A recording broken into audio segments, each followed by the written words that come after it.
In this problem, we are asked to solve the following absolute value equation.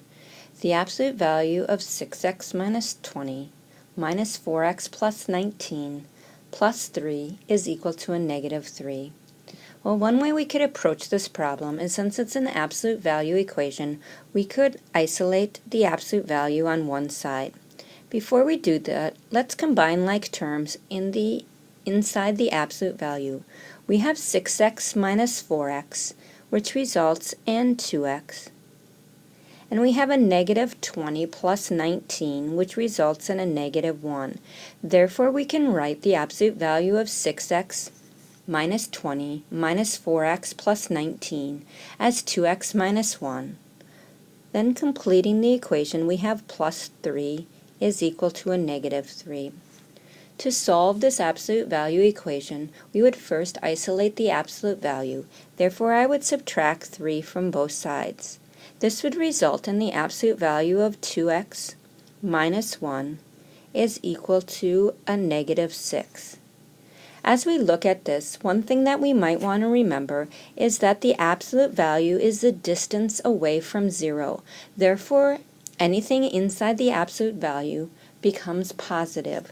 For example, the absolute value of 7 is saying that I'm 7 units away from 0. The absolute value of a negative 7 also tells me that I'm 7 units away from 0. Therefore, the absolute value is always going to result in a positive number.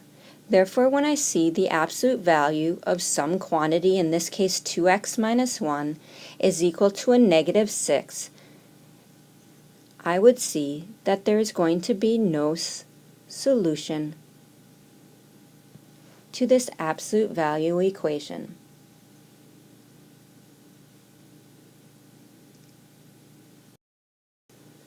I could check that there is no solution by picking values for x and substituting them into